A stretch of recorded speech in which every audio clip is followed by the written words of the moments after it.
자, 2022년 8월 5일 목요일 녹음되고 있는 망가다 시간입니다. 오늘도 전우님, 정다비님과 함께 하겠습니다. 안녕하세요. 안녕하세요. 네, 저희가 드디어 구독자가 1,500명을 돌파하다 못해 그 어렵다는 1,510명을 돌파하고 있습니다.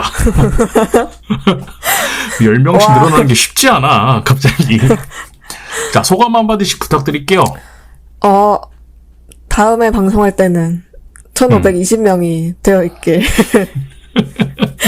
제가 이게 원래 어느 정도 속도로 구독자가 증가한지를 잘 몰라가지고 이게 뭐 빠른 건지 뭔가 제가 빠르지 않아요? 그런가요? 엄청 빠른 거죠. 제가 7년인가 했는데 1,500명이었어요. 1,400명이었으니까. 제가 참여하고 좀 뭐 는 게 있을란지 네 그렇게 생각해도 될까요? 있죠. 아, 당연히 그럼요. 있죠. 네, 뭐 저는 녹음 착음한 지는 사실 별로 안 됐으니까 주된 뭔가 인기 요인이 있다면은 미약탐구회나 정다빈님 덕분이라고 생각을 하기는 해요. 지금 전우님이 자기 때문이라고 얘기해달라고 강력하게 주장하고 계신 것 같아. 겸손하게 그냥 이야기 좀 하는 거고. 아니요. 근데 저희 3명 얘기하는 게 재밌대요. 밖에서 들었을 때. 네. 저랑 다비님 둘이랑 할 때보다 셋이서 하니까 더 재밌다고 말씀들 많이 해주셔서. 일단 저 혼자 할 땐 너무 힘들었고요. 제가 100회까지 저 혼자 했거든요. 아, 그러게요. 100회까지 해놓고 나서 무슨 생각했냐면 더 이상 혼자 못하겠다. 벽 보고 한 2시간 떠드는 기분? 그래서 그렇게는 안 되고 사람들을 좀 같이 했으면 좋겠다라고 생각했었는데 같이 할 만한 사람이 딱히 없었어요. 그러다 이제 한 분 한 분 나타나게 돼서 재밌게 얘기를 하게 돼서 지금 1,500명까지 오게 됐고, 그리고 저희 조회수가 제일 작을 때는 한 몇백 명 듣고 많이 들으면은 한 2,000명, 3,000명씩 듣거든요. 네. 그래서 많은 분들이 듣고 계시다라는 거를 알고 방송에 임해 주시길 바랍니다. 네. 조금만 우리 텐션 올렸으면 좋겠어, 방송할 때. 자, 지난 2주 동안 다비님 어떻게 지내셨습니까? 저는 일단 미약탐구에 녹음한 거 방송이 올라와가지고 그거를 들었어요. 3편 올라왔는데 3편을 한 번씩 들어봤는데 이제 그날 유난히 엄청 낮은 텐션으로 제가 말을 했더라고요. 그래서 장난 아니었지. 그래서 당시에는 몰랐는데 이제 네. 다시 들어보니까 그날 살짝 긴장을 했나 그런 생각이 들었고 긴장하죠. 이제 어찌저찌 고정이 되었으니까 다음에 녹음할 때는 조금 더 밝게 말해보려고 생각을 하고 있었고 또 제가 진짜 제일 좋아하던 만화가 8월 1일에 완결이 났어요. 그래서 저번 주부터 눈물을 흘리면서 그 만화만 계속 보고 너무 슬퍼가지고 완결 뭔데요? 그게 이제 치아야후루라는 만화인데 제가 진짜 자주 얘기했었잖아요. 성수동 가서도 얘기를 했고 저도 완결된 걸 개인적으로 하는 놀이 하는 거. 네, 제가 엄청 자주 얘기해서 제 친구들 중에서는 이제 안 본 사람이 거의 없는 수준인데 너무 슬퍼서 완결 당일에 이제 두과 케이크를 6개나 먹었어요. 그래서 슬퍼서 지금은 이제 살짝 이겨내는 상태고 이제 그거 말고도 봐야 되는 만화가 많아가지고 8월에도 보면서 잘 이겨내보자는 마음으로 오늘 얘기할 작품도 다시 읽고 그랬습니다. 알겠습니다. 전우님 어떻게 지내셨어요? 저 방금 그 다비님 이야기 하시니까 그 만화 완결된 거를 저도 이제 리디 신간 뜬 거를 보면서 다비님이 이거 맨날 이야기 하던 만화인데 다비님이 뭔가 감회가 좀 남다르시겠다라는 생각을 그때 또 했고요. 이거를 제가 1권만 사보고 너무 재밌어서 그 리디에서 세트 할인을 하지 않을까? 계속 기다리고 있거든요. 너무 할 거예요. 너무 신간이 많아서, 나오면 하니까 완결까지 됐으니까 뭐 좀 해주기를 바라는 그런 마음이고요. 뭐 여전히 이제 저는 성실하게 살고는 있었던 것 같은데 한편으로는 이제 회피를 많이 하고 있는 생활이에요.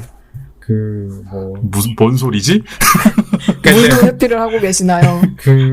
좀 더 정확하게 이야기하자면 이제 황유 작가님이 아시는 거죠. 이야기를 제가 하면은 싫어하는 만화 수업을 그쪽으로 만화를 그려야 되는데 저도 이거를 머리로는 빨리 좀 해야 되는데라고 생각하는데 자꾸 이제 피하고 뭐 그냥 놀고 게임하고 만화 보고 이렇게 살고 있고요. 뭐 만화도 이제 망가다에서 이야기하기로 한 만화 보기보다는 뭐 다른 만화들 신간 나온 것들 저도 그러니까 이제 그 사이에 제가 재미나게 보는 신간들이 되게 많이 나오던 때여가지고 뭐 천국 대마경도 6권 나온 지 좀 됐고 맞아요. 저는 화복요원이라는 만화 좋아하는데 이 만화도 지금 이제 한 달에 한 번씩 신간 나오니까 계속 챙겨보고 단다단도 소개했던 건데 3권 나왔더라고요. 네. 그리고 봐야겠다. 걸크러쉬라고 이거 저는 되게 나중에 소개하고 싶은 뭐 근데 너무 인기가 많은 만화긴 한데 이것도 또 이제 새로 나오고 그 더 파이팅이 완전히 새로 리뉴얼 돼가지고 또 나오고 있어서 네, 저 되게 좋아했던 거라서 근데 이거를 이제 새로 나온 김에 보니까 옛날이면은 오히려 이거 너무 많아서 못 볼 만한 내용인데 그쵸. 다시 보니까 금방 봐지더라고요. 네, 그래서 이것도 보고 지금 나오는 게 예전에 한 2-3권 정도의 분량을 한 권으로 완결편으로 이렇게 해가지고 나오는 거라서 생각보다 금방금방 봐져요. 그래서 지금 거의 뭐 옛날이었으면 한 60, 70권 정도 분량이 진행된 것 같더라고요. 그것도 또 이제 한번 보면은 시간 한참 걸려서 보고 와야마야마 그 작가도 유명하잖아요. 요새 인기 많죠. 엄청 인기 많은데 저는 이제 안 보다가 빠졌어 너에게를 와이프가 이제 추천을 해서 한번 봤는데 이게 이토준지 그 막 패러디하는 내용이 나오고 해서 너무 재밌게 보고 또 이제 그래서 이제 그 다른 만화들까지 이참에 전부 다 한번 딱 훑었는데 전체적으로 재밌게 봤고요. 그 이제 저번에 공포 만화 소개하고 나서 이토준지 한번 또 다시 이제 거슬러 올라가지고 또 몇 권 보고 히나마츠리라는 만화도 그 사이에 이제 글의 마을을 떠올리면은 저는 저만 그럴 수도 있는데 히나마츠리가 자꾸 떠올라서 이거를 또 그 사이에 또 몇 권 다시 봤고요. 근데 이게 지금 전우님도 말이 안 되는 게 우리 2주 안 봤잖아. 그쵸. 2주 사이에 이거를 다 보려면 본업 제외 그 집안일 하는 거 제외는 다 만화를 보고 있었다는 얘기가 되는데 그런가요? 하루 종일 만화만 보고 있었다라는 얘기로 들리는데 정말 대단하십니다. 만화 진짜 좋아하시는 제 만화를 좀 빨리 봐요. 사실은 좀 대충 봐요. 네, 한 권을 그냥 훅 훑는 식으로 좀 이렇게 보다 보니까 좀 빨리 보고 대충 보고 해서 그런 것 같아요. 저는 그 사이에 저번에 말씀드렸던 전시 뭐 한다는 거 있잖아요. 네. 그거 시작했고, 그리고 지금, 방송 녹음되는 기준으로 여러분들 보셔도 알겠지만, 일주일에 팟캐스트 방송 4개가 올라왔잖아요. 네. 그거 다 편집하고, 뭐, 강의하고 이러면서 한 2-3주 정도 되게 힘들게 보냈는데, 지금 이번 주부터는 좀 템포를 다시 찾고 있어요. 그래도 인간답게 자고, 인간답게 한 7시간씩 자면서 이렇게 템포 찾으면서, 저는 그러면서 천천히 좀 밸런스 다시 찾는 시간을 보내고 있습니다, 저는. 전 이제 그 다비님이랑 그 사이에 네. 인스타 팔로우를 맺었는데 아직까지 아니었단 말이야? 네. 약간 눈치가 보여서 제가 다비님이랑 뭐 지금 이 방송하는 거 말고 사실 사적으로 뭔가 친한 게 아니니까 그래서 약간 눈치가 좀 보였는데 그냥 네네네. 한번 이렇게 팔로우를 이렇게 추천으로 어쨌든 뜨더라고요. 그래서 팔로우를 이렇게 했더니 네, 해주셔가지고 네, 팬으로서 약간 기쁜 느낌이 들기도 했고 그 사이에 그러니까 이제 미역탐구의 정다빈님이 이렇게 참석해서 청문회가 올라왔잖아요. 저랑 와이프가 그날 되게 약간 핫한 그 방송이었어요. 너무 재밌게 들어가지고. 어머. 네, 제가 그 회를 들어보니까 청문회가 아니라 약간 영전 모임이라는 그런 그런 느낌이었는데 지금 전체적으로 만화 클래식의 어떤 핵심. 네. 다빈님. 네. 와이프가 다빈느님이라고. 제발. 그런 느낌이 들더라고요. 거짓말이죠. 네. 그 와이프가, 아내가 계속 그 다빈님이 이렇게 소개했던, 제가 이제 그 참여하기 전에 망가다 계속 이렇게 들어보면서 만화 찾아보고 하는데, 되게 놀라워해요. 네. 어떻게 이런 만화를 다 아는지, 자기는 정말 몰랐던. 그리고 이제 와이프가 그 공교정 작가님의 팬이어서, 그거에 되게 놀라워요. 그러니까 그 다빈님께서도 공교정 작가님 거를 찾다가 만화 클래식 알게 되셨다라고 했잖아요. 맞아요. 네. 근데 그 아내도 사실은 그 공교정 작가 이 만화 클래식을 들으면서 되게 좀 이렇게 감회가 새로웠다고 하거든요. 왜냐면 자기만 좋아하고 되게 오래전에 좀 자기는 추억 속에서 어릴 때 보고 잘 찾아보지 못했던 작가인데 만화 클래식에 이렇게 소개된 걸 보면서 이거를 진짜로 만화 좋아하는 사람들, 아는 사람들은 아는 작가였구나라고 생각을 했는데 또 그걸 이제 다빈님은 또 알고 계셨다라고 이렇게 하니까 되게 공교정 작가님 지금도 간간히 활동을 하시는 걸로 소식이 들려오는 그런 걸로 유튜브 비슷한 거 하시는 걸로 전 본 적 있고 그리고 그 공교정 작가님 사이트가 있어요. 와이프가 찾았더라고요. 웹사이트 그 되게 옛날스러운 그때 이제 시간이 오래됐지만 이제 그 옛날스러움을 지키고 있는 사이트죠. 거기 가면 이제 작가님이랑 팬들이랑 대화 나누고 이런 거 소통하는 거 있더라고요. 그래서 보기 좋다. 언젠가는 다시 디오티마를 연재해 주시길 바란다라는 생각은 좀 있는데 어쨌든 그렇게 많은 분들이 들어주시고 계시다니까. 그리고 공교정 작가님 좋아하시면 다음 저희가 미학탐구에서 다룰 작가님도 아마 깜짝 놀라게 될 것 같다. 라는 생각이 들면서 그리고 망가다 방송은 팟캐스트가 업데이트 되고 나서 어느 정도 시간이 지나고 나면 여기서 어느 정도 시간이 지나고 나면은 제가 짬이 났을 때란 소리죠. 제가 짬이 나면 이제 유튜브를 통해서도 업데이트가 되고 있고 근데 여전히 조회수는 모든 망가다 영상이 두 자릿수를 벗어나지 못하고 있어요. 팟캐스트는 조회수가 밖으로 드러나지 않지만 유튜브는 밖으로 드러나지 않습니까? 조회수가 여러분. 관심이 있으신 분들은 가서 망가다 검색하시고 구독과 좋아요 한 번씩 꼭 좀 부탁드리도록 하겠습니다.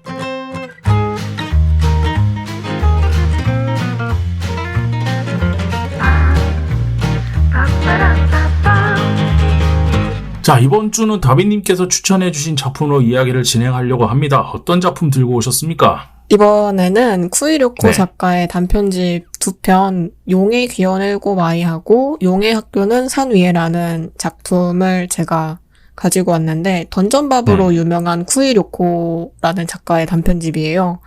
이제 그 작품 때문에 국내에도 쿠이료코의 팬층이 꽤 생겨서 이 만화를 본 분이 그래도 어느 정도 많을 것 같은데 근데 던전밥은 사람들이 되게 자주 얘기하잖아요. 근데 그거에 비해서 이 단편집들에 대한 얘기는 그렇게까지 자주 보지는 못한 것 같아서 제가 골라왔고 이거를 던전밥이 아무래도 너무 유명하니까 너무 인기가 많아서 이제 두 단편집을 보면 이 작가가 장편에서 던전밥에서 쓰는 센스하고 단편에서 쓰는 센스가 달라야 된다는 걸 완전 잘 이해하고 만화를 그리는구나 그거를 알 수 있고 한편으로는 던전밥에서 마물이라는 형태로 주로 등장했던 어떤 크리처들이 여기서는 각 에피소드마다의 세계관에 맞게 되게 다양한 방식으로 녹아든 거를 확인할 수 있어요. 그래서 또 연출적으로 재밌는 포인트들도 많은 단편집이기 때문에 그 얘기를 해봐도 좋을 것 같아서 여러모로 재밌을 것 같아서 골라왔습니다. 네. 저도 던전밥을 처음 이제 봤을 때 너무 재밌어가지고 신나게 결제해서 읽고 있었는데 리디북스에서 또 이제 단편집도 함께 소개해서 발간을 했길래 그때 이미 이제 함께 결제해서 봤던 단편들이고요.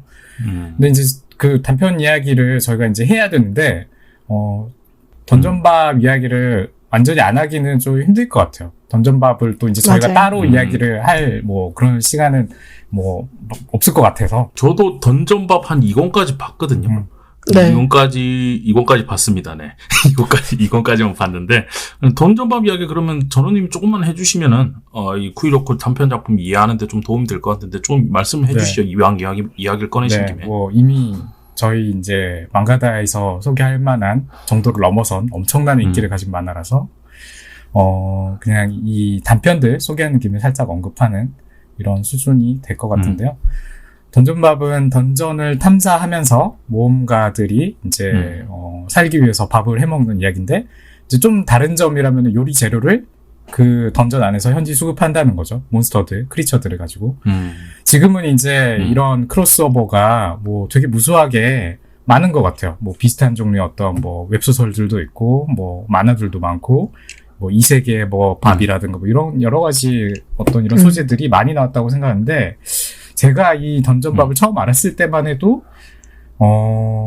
그때도 있었을 수도 있어요. 근데 이 정도로 진지하게 판타지 모험이랑 요리 만화를 크로스오버한 거는, 없었던 것 같고요. 그래서 저한테는 되게 신개념의 어떤 이런 만화로 느껴졌던 것 같고, 판타지 설정이든, 뭐 작화든 이 정도로 그 내용에 정성을 들인 되게 심도하게 약간 또 집요하게 이렇게 빠삭하게 접근한 사람 작가가 저는 아직까지도 사실은 여러 뭐 판타지 장르 만화들을 봤지만 뭐 지금까지도 여전히 설정 작화 여러 가지 측면에서 이 던전밤만큼의 수준을 보인 만화가 많지는 않다라고 생각을 하고요. 개인적으로는 어쨌든 이 정도로 어떤 작가의 내공, 판타지와 관련된 작가의 내공을 느낀 게 이제 도서관의 대마법사 말고는 더 없을 것 같아요.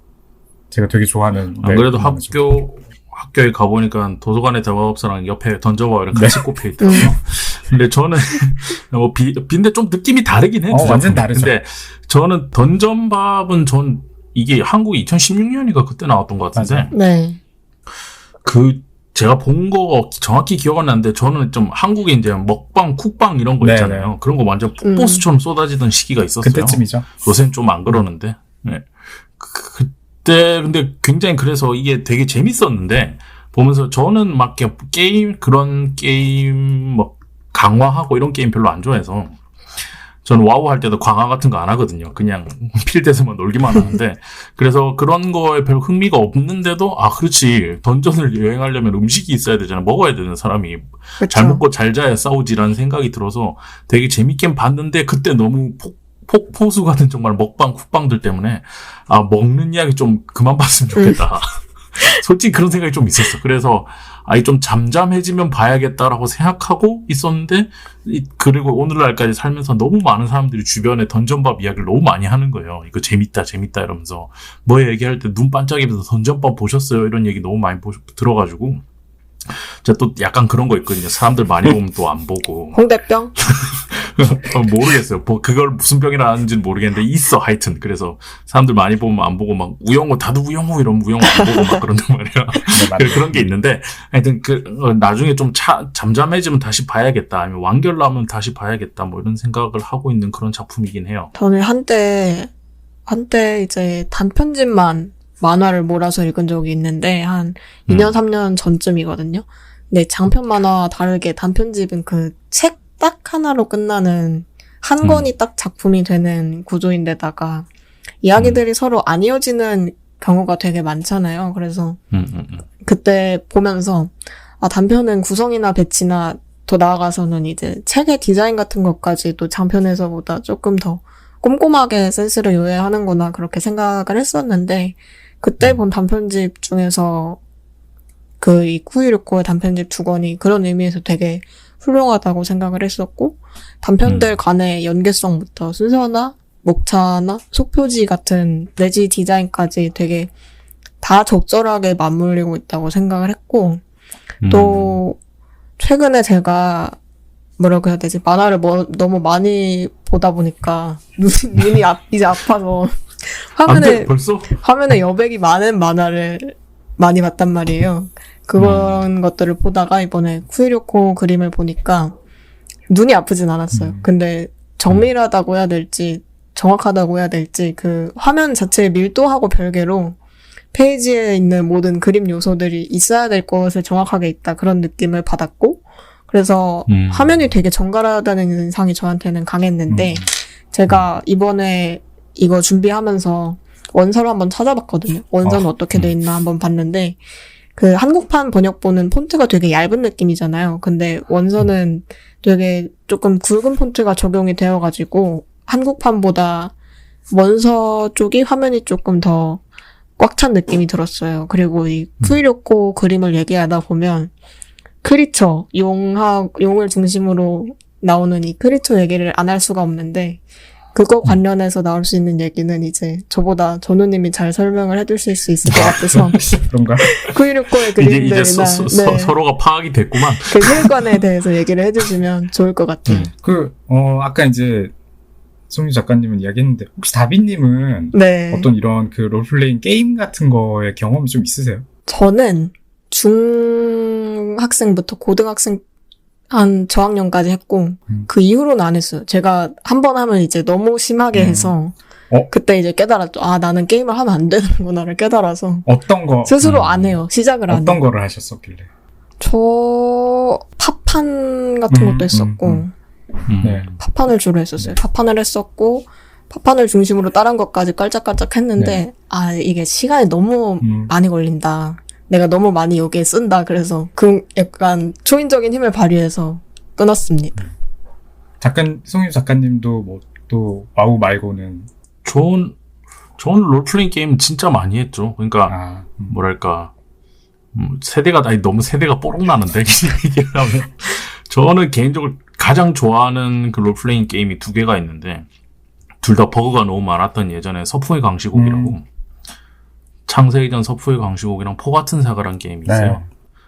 저는 그런 한국 게임들 되게 좋아했었고 근데 나중에 알았지. 세계관 정밀도나 이런 거 보면 일본 롤플레잉 게임 진짜 잘 만드는구나라는 생각을 했었는데 어쨌든 그런 것들 좋아했었고 뭐 영웅전설도 했었고 파넨트 태틱스 이런 거 뭐 다 했죠. 저도 웬만한 건 다 하고 지내다가 최근에는 이제 롤플레잉이라고 할 수 있는 게 온라인 시대에 와서는 저한테는 월드 오브 워크래프트였거든요.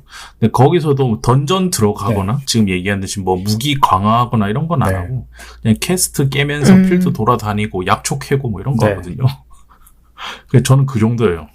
그러니까 제가 이거를 이제 뭐 잠깐 여쭤본 이유가 이 작가의 어떤 공력을 제가 이제 느끼는 어떤 작가의 공력을 이야기를 좀 하려면은 어떤 그 롤플레잉 게임의 서브컬처를 좀 언급을 해야 될 것 같아가지고 한번 질문 드렸던 거고요. 그 던전밥이 일단은 훨씬 그게 강한 편이긴 한데, 전체적으로 단편들을 보더라도 작가가 판타지 세계관이 되게 경도되어 있는 것처럼 보이기는 하거든요.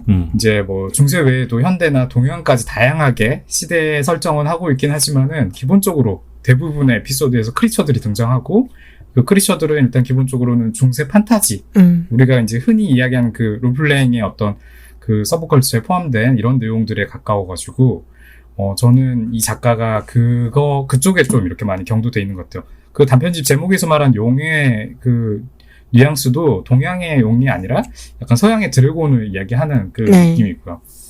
제가 이제 뭐 이거 너무 또 이야기 길어지면 안 될 것 같긴 한데, 그래서 좀만 이야기를 해보자면요. 해봐.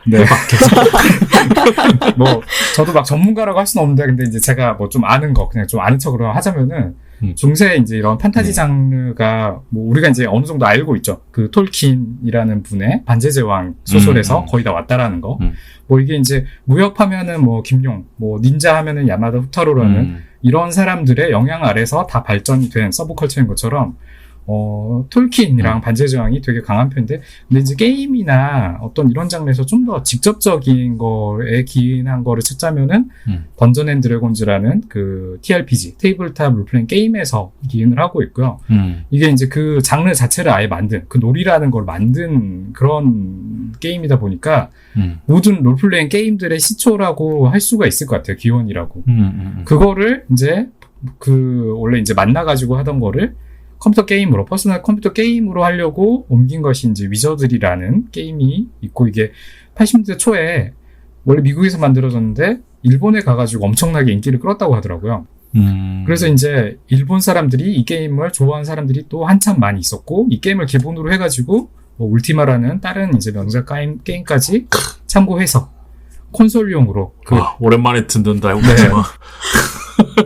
다비님 울티마 알아요? 울티마는 모릅니다. 저기 약간 세대가 좀 갈리죠. 그래서 이제 그런 거를 조합해서 만든 게 이제 그 일본에서 드래곤 퀘스트가 만들어진 거고. 듣게는 알아요. 네. 그래서 이제 또 드래곤 퀘스트가 인기를 끄니까 만들어진 게 스토리를 보강해서 좀 더 만든 게 이제 파이널 판타지죠. 이 정도가 이제 사실은 우리가 아는 기본적인 어떤 그 게임들의 기원이라고 볼 수가 있을 것 같은데, 이걸 설명한 이유가 일본에서 나온 어떤 그 중세 판타지 소재, 서브컬처의 만화나 소설이나 뭐 게임이나 다 드래곤 퀘스트에 또 이제 파이널 판타지의 영향을 강하게 받고 나온 것들이라고 봐야 돼요. 뭐 예를 들면 이제 예전에 구루구루 같은 그 만화는 드래곤 퀘스트랑 거의 뭐 그대로 영향을 받았다고 봐야겠죠. 근데 던전밥은 드래곤 퀘스트나 파이널 판타지보다도 그 이전인 원조격인 위저들이 영향 아래 있다는 거예요. 특히나 뭐 드래곤 퀘스트나 파이널 판타지는 이제 용자가 돼서 모험, 스토리를 체험하다 보니까 뭐 세계를 돌아다니고 또 이제 어떤 극적인 여러 가지 사건들을 경험하는, 퀘스트를 경험하는 게 게임의 어떤 주 목적인데, 위저드리 같은 어떤 이런 던전 롤플레잉 게임은 스토리가 많지가 않아요. 그냥 살아남는 게 주 목적이고 살아남는 것 자체가 일단 되게 힘들고 버겁고 하다 보니까 약간 서바이벌에 가까운 이런 게임성을 가지고 있고 던전밥이라는 만화도 이제 요리를 추가해서 사실 요리가 들어간 내용이 게임에서도 그렇게 예전에도 이제 많지가 않았거든요. 네. 그러다 보니까 지금 우리가 이제 막 먹방 이런 거를 한참 보고 난 다음에 던전밥을 딱 보면은 어떤 그런 요리 만화들이나 먹방 만화들 이런 것들이 워낙 인기가 끌다 보니까 그냥 캐주얼하게 크로스오버 한 것처럼 보이지만 실제로는 그 던전밥의 스토리나 설정이나 이런 것들이 얼마나 깊은지를 따져보면은 작가가 그 위저들이라는 이거에 얼마나 몰두했었는지 이 서바이벌이라는 어떤 이런 장르에 그러니까 원초적인 어떤 그런 부분들을 얼마나 이렇게 건드리고 있는지를 좀 볼 수가 있을 것 같고요. 지금 요즘에 또 이제 만화 소비층은 게임 소비층이랑도 꽤 많이 겹치다 보니까 자기가 게임했던 직간접적인 이런 게임적 경험들 있잖아요. 그러다 보니까 작가가 되게 매니악한 수준의 어떤 이야기를 풀어냄에도 불구하고 사람들이 이게 충분히 재밌게 느껴지고 본인의 어떤 게임 경험들이 또 떠오르기도 하고 하면서 이게 인기가 올라갈 수밖에 없었던 것 같아요. 정리를 하자면 이제 고전 그 던전 롤플레잉 게임의 향수를 가진 작가가 진득하게 본인이 잘하는 것을 하면서도 요리랑 게임적인 어떤 본인만의 아이디어를 좀 더 이렇게 가지고 와서 이렇게 그림으로 그려서 만화로 표현하니까 어릴 때 이제 이런 게임의 기억을 가진 사람들이 또 이제 우리나라로 생각을 하면 약간 그 살아남기 시리즈라는 만화가 있잖아요. 네. 그런 어떤 생존 서바이벌류를 재밌게 본이들까지 이거는 되게 재밌게 볼 수밖에 없는 그런 작품이 던전밥이라고 생각을 하거든요. 근데 이 사람이 가지고 있는 이런 개성이 지금 우리가 지금 소개하려는 이 단편 두 만화에도 다 그쵸.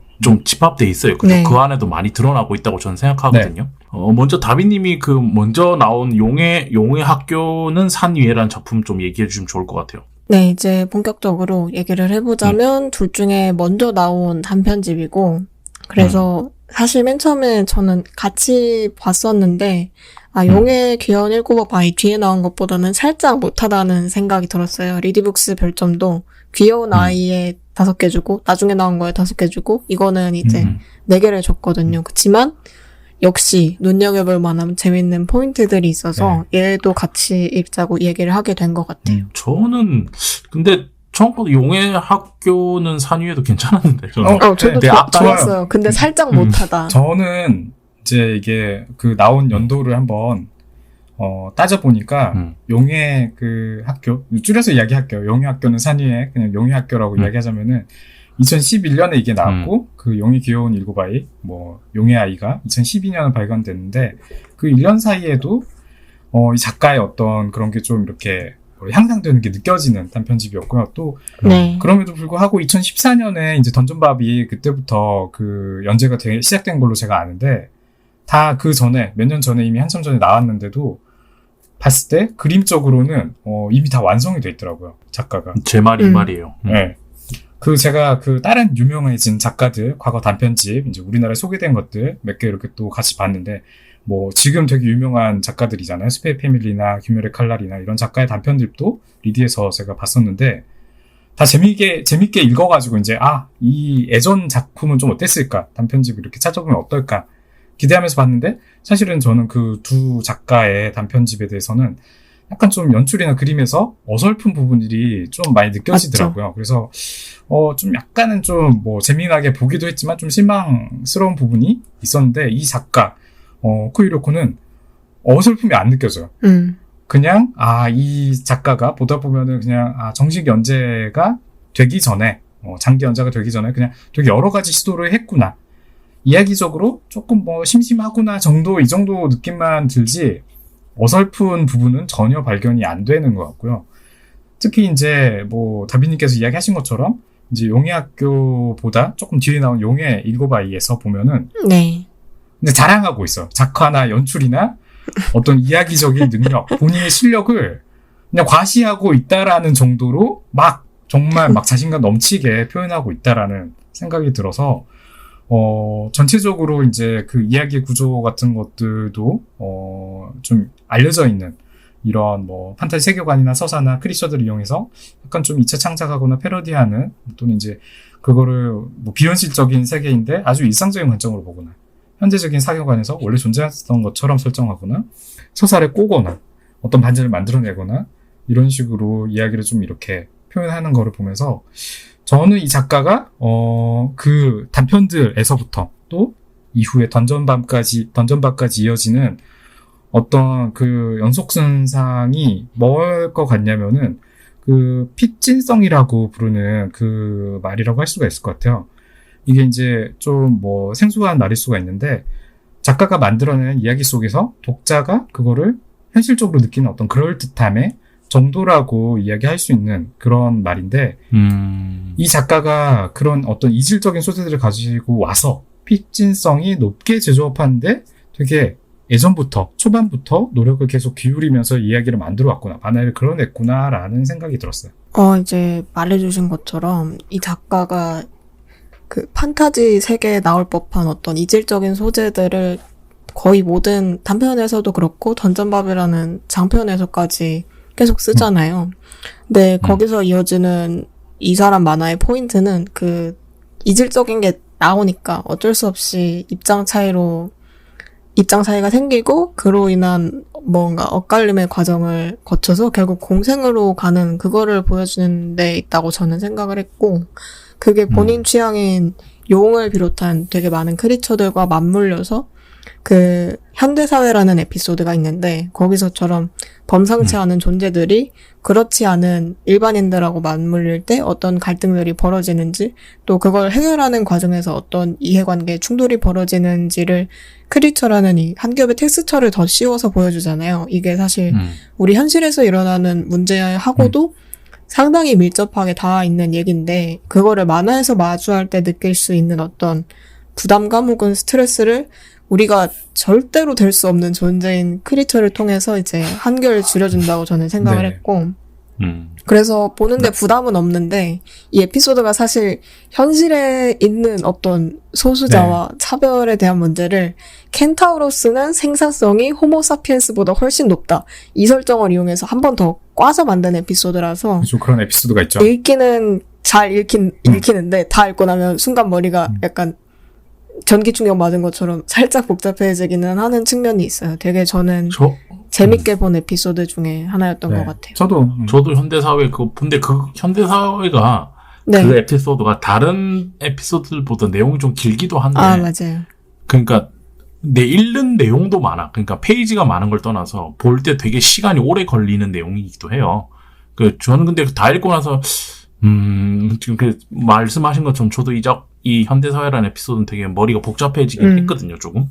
뭐 간단 명료한 그런 느낌은 아니었는데, 근데 이 두 권이 다 단편으로 볼 수 있는 그런 내용들로 돼 있잖아요. 근데 보시는 작품들 중에서 뭔가 우리 항상 얘기하는 거죠. 에피소드들이 많다 보니까 재밌었거나 대단하거나 훌륭하거나 이건 진짜 엄청난데 이런 에피소드 좀 있었을까 싶어서 한번 여쭤보고 싶은데.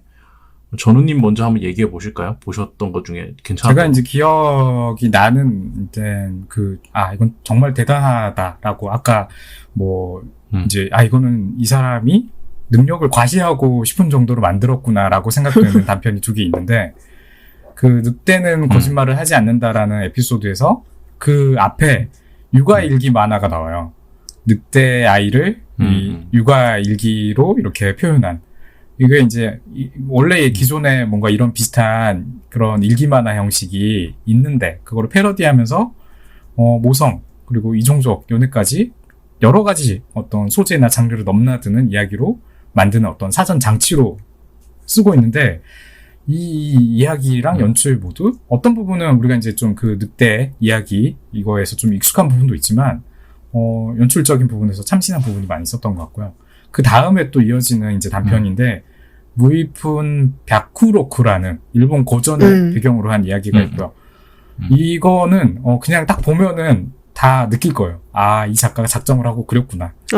네. 단편 하나로 그냥 사실은 지나치기 조금 아까운 정도고 이거는 꼭 한번 다른 단편들 중에서도 꼭 읽어볼 만한 대단한 작품인 것 같아요. 어떤 부분은 던전밥보다도 사실 그림적으로는 힘이 더 들어가 있는 이런 부분들도 느껴지고 어떤 부분은 이건 정말 아름답다라는 이런 생각이 드는 그런 단편이고요. 근데 이제 전체적으로 보면은 저는 좀 이야기적으로는 살짝 심심한 느낌이 계속 드는 거는 같아요. 그러니까 어떻게 보면은 이게 아까 이제 그 다빈님께서 이야기하신 것처럼 이 단편들에 지금 제가 언급한 단편들 포함해서 여러 가지 단편들이 언급하고 있는 다루고 있는 주제는 이 우리 사회의 어떤 사회에서 일어날 만한 어떤 충돌, 갈등, 특히나 이제 이세계적인 부분, 크리처 같은 이런 거를 통해 가지고 어떻게 보면은 되게 직접적으로 다루고 있거든요. 네. 네, 그 어떤 차별이라든가 어떤 그 종족, 뭐 인종으로 해석될 수 있는 이런 부분들을 좀 이렇게 다루는데 이런 것들이 사실은 노골적으로 다루면 되게 예민한 주제잖아요. 그러다 보니까 이 소재를 다루는 방식이 크리처로 표현은 돼 있지만 사실은 약간 좀 순하게 다루고 있다라는 생각이 좀 들고요. 또 그러면서 한편으로는 개인적으로는 어쨌든 작가가 더 진짜로 좋아해서 하는 거는 던전밥 쪽이지 않나. 그래서 좋아하는 거를 그리고 있어서 그런 차이가 좀 느껴지지 않나라는 생각도 좀 들기는 했어요. 저는 개인적으로 이 사람 이 두 단편이 던전밥은 제가 이건까지밖에 안 봤지만 이 두 단편이 자기 마음대로 그리고 있다고 생각했거든요. 하고 싶은 대로. 그래서 저는 이 작품을 만들 때 더 재밌게 만들고 있다라는 생각이 들었었어요. 그럴 수도 있죠.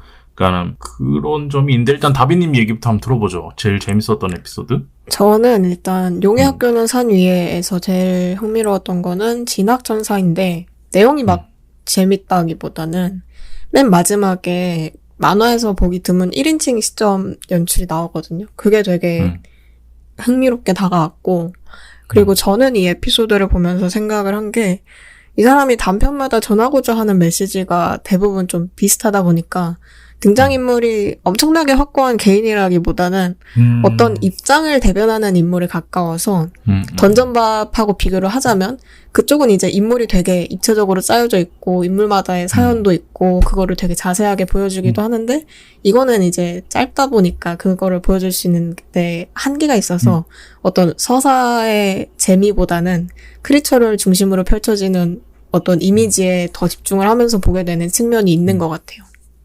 저는 그래서 그 작품 내 에피소드 중에 둘 중에 어디였는지 기억은 안 나는데 마왕성의 문제라고 그 에피소드가 있는데 뒤에 내용이 너무 화라락 너무 빨리 정리돼서 끝나는 지점이 있어서 단편이라 어쩔 수 없었구나라고 생각이 드는데 지금 말씀하시는 것처럼 양쪽이 입장을 대표할 만한 사람들이 나와서 양쪽 다 얘기를 하는데 양쪽 다 틀린 말은 아니야. 하여튼 그런 얘기를 하는 모습을 보여주면서 뭔가 이렇게 분절돼 있는 양쪽 다 수렴할 수 없는 그런 상황을 보여주는데 결국 어떤 결론으로 해결이 도출되지만 뒤에는 그 뒤에는 좀 더 씁쓸한 맛이 남는 그런 식으로 나오는 작품들이 전 좋더라고요. 그래서 마왕성 문제랑 그 다음에 있는 것 같아요. 대감산의 신부 찾기라고 그 신들한테 빌어서 이제 신부 내려달라고 하는 그 내용인데 저는 이 작품이랑 마왕성이랑 작품 보면서 조금 놀랬던 게 작가가 그림체가 계속 바뀌어요. 네. 진짜. 되게 신기하더라고요. 그래서 이 사람이 본인 그림체를 찾고 나서도 계속 끝도 없이 공부라기보다는 그림을 계속 그렸구나. 요렇게도 그려볼까 저렇게도 그려볼까라는 거를 평소에 많이 해보지 않았다면 이건 진짜 천부적인 재능인 건데 그렇지 않고는 이렇게까지 바뀔 수 없거든요. 대부분의 똑같은 작가라고 해도 시대가 바뀌면은 그 시대에 쓰고 있는 아이템 도구들이 달라질 뿐이지 그림체는 어느 정도 비슷해요. 근데 이 작가는 되게 에피소드마다 그림체를 바꾸는 지점들이 저는 되게 신기하다라는 생각이 좀 들어서 특히 그게 마왕성 문제랑 대감산의 신부찾기 이 두 개 좀 극멸했다고 저는 생각하거든요. 그래서 그 지점에서 되게 재밌게 본 작품인 것 같아요. 특히 마왕성 문제는 그 용사 이미 다 끝난 용사 있잖아. 단물 다 빠진 용사. 그 느낌을 너무 잘 표현한 것 같아서 되게 재밌게 읽었습니다. 저는 이제 제일 좋았던 두 권 다 합쳐서 제일 좋았던 에피소드 저도 무일품 벽후로쿠거든요. 근데 저 한때 이 사람 만화에 엄청 꽂혀서 주변에 이 단편집도 엄청나게 소개를 하고 다닌 적이 있는데 그때 봐준 친구들도 거의 다 이 단편을 제일 좋아하더라고요. 그래서 약간 역시 퀄리티가 엄청 높다 보니 여러 사람들한테 두루두루 먹히는구나 그런 생각이 들었고 이 전설의 동양화가 할아버지가 그린 그림들이 살아 움직인다는 설정을 진짜 그림에서부터 제대로 납득시켜준다는 느낌이라서 일단 그림에서 오는 감동이 진짜 심했고 전개가 옛날 전래동화에서 접해본 적 있는 듯한 그런 전개로 가다가 마지막에는 확실한 9169만의 감동을 주어서 완성도가 진짜 높은 단편이라고 생각을 했고 또 중간에 재미있었던 거는 할아버지가 그려서 살아 움직이는 그림들이 비에 젖는 장면이 네. 있어요. 근데 걔들이 원래 종이에서 나온 거니까 비를 맞으면 점점 그 형체가 흐물텅해지잖아요. 그 장면들이 계속 몇 페이지 걸쳐서 이어지는데 그때 종이가 비에 젖은 듯한 묘사가 진짜 인상적이었던 것 같아요. 그림적으로. 저도 그러니까 이제 아까 그 에피소드가 대단했다라고 생각을 할 수밖에 없는 정말 그건 거의 네. 강요인 것 같아요. 나 대단하지라고 이야기하는 정도. 네, 나 짱이지. 거의 이 정도로 이야기를 하는. 근데 이제 제가 개인적으로 좀 더 좋았던 거는 그 첫 번째 용의 학교에서 첫 번째로 나왔던 귀향이라는 그 에피소드가 좀 저는 좀 인상적인 게 이 작품은 이제 어떤 그냥 일개 마을 사람의 관점에서 용사를 바라보는 형태를 취하고 있는데 그냥 개인적으로는 그냥 제가 이런 이야기를 좋아하는 것 같아요. 이런 소재 이야기를. 작가가 그린 다른 현대 뭐 단편들 뭐 판타지 크리처가 막 존재할 때 일상들 묘사한 부분도 다 재밌고 또 이제 되게 잘 그렸다라고 생각하고 뭐 여러 가지 그림체로 막 시도한 부분도 대단하다고 생각을 하는데 근데 이제 저는 이게 가장 인상적이었던 게 그 판타지 배경에서 소시민들의 어떤 삶 관점, 인식, 느낌 이거를 묘사하는 게 저에게 좀 더 가깝게 느껴지는 부분이 있는 것 같아요. 이게 이제 제가 그 도서관의 대마법사라는 만화를 좋아하는 어떤 그런 이유랑도 좀 비슷한 것 같고요.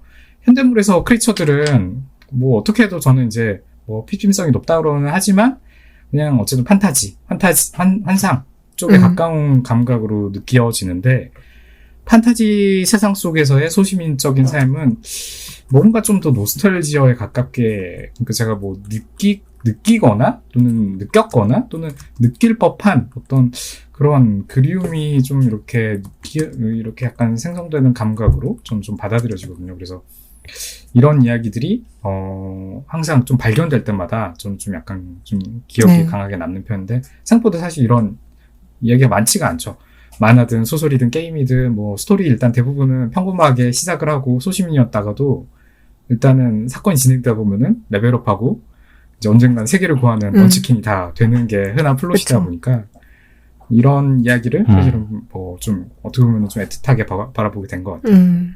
이제 얘기가 거의 다 나온 것 같아서 제가 정리를 마무리로 해보자면 이 작가가 게임 속의 크리처라는 포인트에 확실히 꽂혀 있긴 하지만 그거를 중심으로 되게 다양한 장르들의 일가견이 있다고 저는 생각을 했거든요.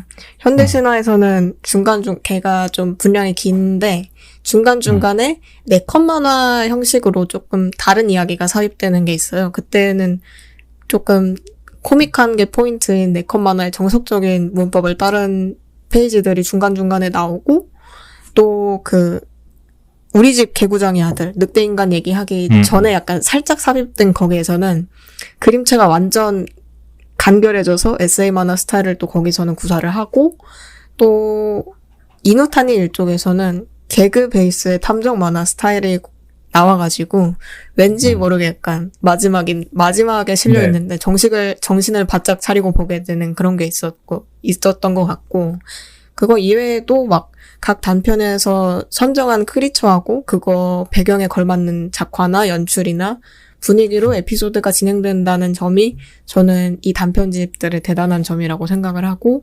또 이 단편집을 누구한테 추천해야 된다 하는 일이 있으면 그때 이유를 설명하라고 하면 뭐니 해도 이런 다양한 스타일의 구사가 가능하다. 그 점이 재미있다라고 말을 할 것 같아요. 맞아. 이 두 개의 단편 같은 경우는 아까 제가 그림체 계속 바뀌었다고 얘기하는 것처럼 그런 지점에서 근데 다양하게 즐길 수 있다.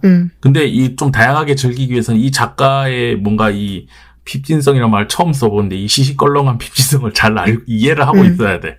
이 작가만의 특유의 그런 것들을 알면서 던전밥을 보고 보면 더 좋을 것 같다는 전 생각이 들었거든요. 보면서 그런 생각이 좀 들었고, 그리고 이 작가는 되게 좀 이 단편들 보면서 되게 좀 편안하게 감정이입했던 게 뭐냐면은, 매번 새로운 에피소드 시작되는데, 캐릭터들, 제가 원래 일본 이름이나 이런 이름들 잘 못 외우니까, 뭐, 사람 이름도 잘 못 외우니까, 그런 데서 분별하기 평소 어려워하는데, 굉장히 간단했던, 되게 쉽게 감정이입할 수 있었던 지점들이, 아까 말씀해주신 것들은 어떤 입장을 대변하는 식으로 캐릭터가 처음 등장하자마자 딱 감정 포인트를 정리를 해요. 그래서 이런 느낌, 이 캐릭터는 지금 이 상황에서 이런 상태로 이걸 보고 있어라는 걸 굉장히 간략하게 정리한 상태로 스토리를 집중시켜서 얘기를 하고, 그리고 걔가 나중에 어떻게 변하는가 이런 것들을 보여주는 거라서 굉장히 전개도 빠르고, 그리고 그런 지점에서 되게 재밌게 저는 봤었거든요. 그래서 제 표현식으로 하면 교통정리를 빨리 한다는 건데, 그런 지점에서 이 두 권의 작품은 이제 단편으로서의 그런 역할을 충실히 하고 있는 것 같아서 되게 재밌었고, 그리고 이 쿠이로코의 던전밥을 좋아하시는 분들이거나 아니면 저처럼 다시 던전밥을 전 볼 생각이 있거든요. 완결되면. 네. 따라가서 보게 될 분들은 이 용의 귀여운 일곱 아이랑 용의 학교는 산위에라는 작품을 한번 보면서 이 작가가 어떤 스타일의 작가인지 이런 것들을 좀 보면 좋지 않을까라는 저는 생각이 들었습니다. 다비님 덕분에 새로운 단편 알게 돼서 매우 좋았던 것 같아요. 저도 이 작품은 추천하는 그런 작품입니다.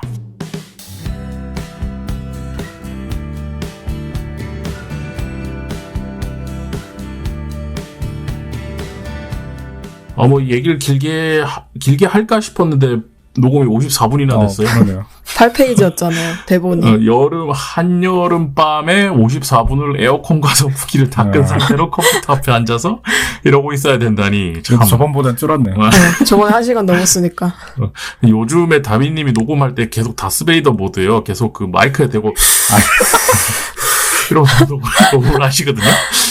그래서 안 그러셨어. 안 그러셨는데 요새 그러셔가지고 요새 뭐 힘드신가? 이러면서 마이크 위치를 평소랑 다르게 두나 이러고 있었는데 이번에는 좀 마이크가 소리가 제대로 들어가셨기를. 안 그러면 제가 그걸 다 편집하고 있어야 돼. 이번에도 섞여 있으면 말해주세요. 완전 높은 거치대를 하나 준비하려니까. 네. 알겠습니다. 오늘은 되게 유명한 작가라서 모두 다 잘 알고 계시는 로코 쿠이라고도 검색하니까 뜨더라고요, 아무래도. 네. 작가의 단편 만화 2편 얘기를 한번 해봤고요. 이름 왜 안 외워지지? 용의 학교는 산 위에, 용의 귀여운 일곱 아이 두 작품 얘기를 한번 해봤습니다. 저희는 또 다음 주에 재밌는 만화 얘기 들고 찾아오도록 하겠습니다. 오늘은 여기까지 할게요. 감사합니다. 감사합니다.